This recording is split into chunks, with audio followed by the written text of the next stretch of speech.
Ladies and gentlemen, good afternoon. It is my hope and prayer that this video is actually going to find you guys in good health. Personally, I'm fine. Kisumu is also fantastic. Actually, I'm still in the village, but I brought my wife here in some hospital because she's unwell. I'm right at the gate of some hospital here. She's inside being attended to. And I felt that it's good for me to just say something because most of you have been wondering. But the fact is, I've been in the village, and maybe the day after tomorrow, I shall be back here now fully to continue with the work which we've been doing. But I decided to say something about this Sonko statement on Sakaja. For those who follow the politics of this country, recently, Johnson Sakaja, the governor of Nairobi, accused former President Uhuru Kenyatta, whom he termed as a personal friend, as having tried all possible methods and tricks to block him from becoming the governor of Nairobi.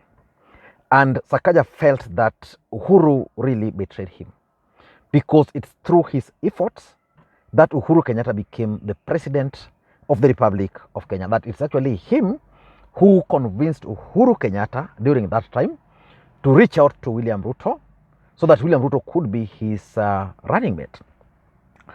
And Sonko weighed in that Sakaja should shut up because were it not for Uhuru Kenyatta, Johnson Sakaja would not have been the president, the governor for Nairobi.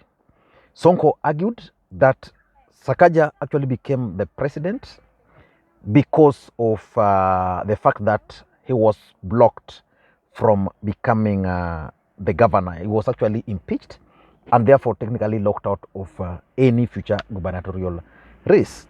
And there has been debates whether a contest between Sonko, Sakaja and Igathe, who would have won.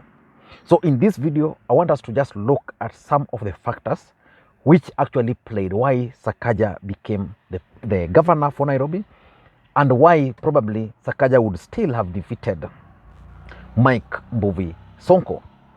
Before we do that, for those who are watching this channel for the first time, what we do on this channel normally is that we analyze politics in a way you can't find any other place. So the best thing you can do is to press that subscribe button now so that next time we produce a video like this, YouTube will automatically notify you.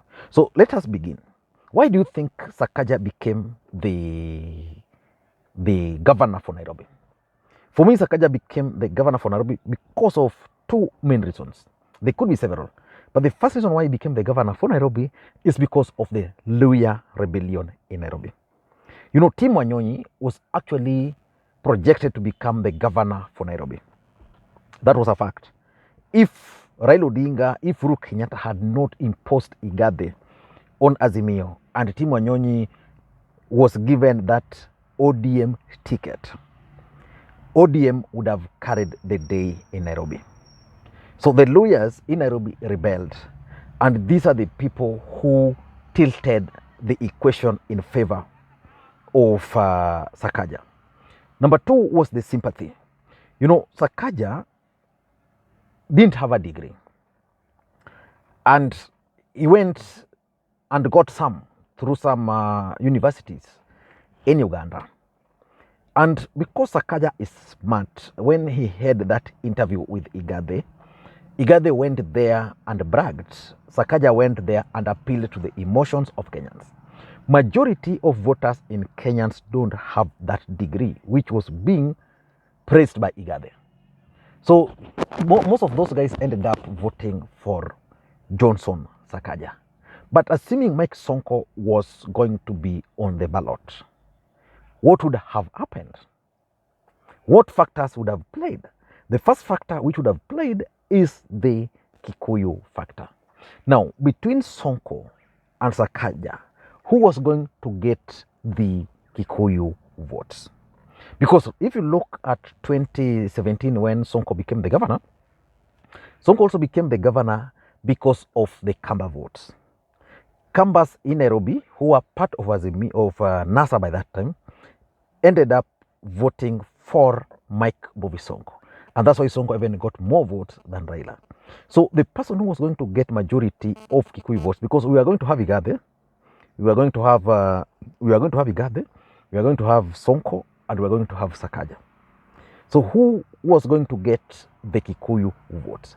Remember, Sakaja is currently being frustrated by the deputy president, Rigathi Gachagua, because of the alleged Kikuyu votes which made him the president. So between, if Sonko was going to be on the ballot, Sakaja on the ballot, who was going to get the Kikuyu votes? For me, Sakaja was going to get the Kikuyu votes as long as he was going to be the UDA candidate. But again, you could also argue that Ruto probably would have prevailed on Sakaja to contest as a senator, and Sonko to contest to defend his seat. I don't know, but several factors would have played. Number two would have been what I call Sonko factor in Ruto's political equation. Was Mike Sonko part of William Ruto's political equation? For me, if you ask me, Sonko was never part of William Ruto's political equation. And that's why Sonko was locked from contesting. If Ruto wanted Sonko to run, because Ruto was actually running the system, he would have persuaded the judiciary not to impeach Ruto. I mean, not to impeach Sonko. For me, Ruto realized that from 2017, the canvass were definitely, with the support, without Kalonzo, were definitely still going to vote for NASA. And therefore, Sonko's value in Nairobi was not going to be important. Because if you look at the 2017 politics results of presidential results, despite the fact that canvass voted for Sonko in Nairobi, they never voted for Uhuru. So Ruto knew so well that canvass was still going to vote for Sonko in Nairobi, but they were not going to give him votes. So that factor was going to also play, and therefore Ruto would still have pushed for Sakaja because he had never tested the possibility of lawyers leaving their son Sakaja. The third factor would have been Sonko Uhuru factor. You know, Sonko had fallen out with Uhuru. So if Sonko was going to be on the ballot and Uhuru actually made Sonko the governor, let's face it, without Uhuru, Sonko would not have become the governor of Nairobi. That's the fact. The Kikuyus would have voted for someone else in Nairobi in 2017. And the fact that Uhuru and Ruto fell out, it would have meant that Sonko was not going to generally benefit from the alleged Kikuyu factor. Sonko has his support base, who are the ordinary poor people, you know, those his political moves, which he always makes him to be a populist politician. But now when it comes to real voting, for me, I tend to think that there was no way he was going to benefit from the Uhuru factor. The other factor which would have played was what I call Mike Sonko's performance as the governor for Nairobi. How do you rate Mike Sonko's performance as the governor for Nairobi? If you voted for Sonko in 2017, would you have voted for him based on his performance alone in 2022? So for me, I think Sonko was going to lose several votes based alone on his support alone. And lastly, the lawyer factor, what I call the Team Wanyonyi factor. Something you can't run away from is that Team Wanyonyi factor would have locked Sonko out of Nairobi. A combination of lawyers who are in ODM voting together in Nairobi was enough to see Sakaja the governor. In fact, what is happening today is that Sakaja wants to still retain the Luo votes in Nairobi, because he knows so well that Rigathi is out to ensure that the next governor for Nairobi comes from Mount Kenya, and is going to bulldoze Ruto to choose someone from Mount Kenya. And therefore, that's why you are seeing Sakaja appointing people who are not necessarily part and parcel of the UDA formation. I don't know what you think. Those are my take.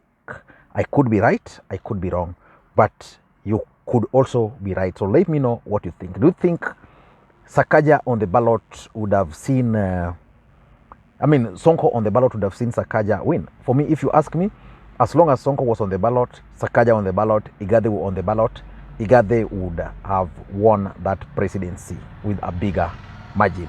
Thank you, and may you have a good day.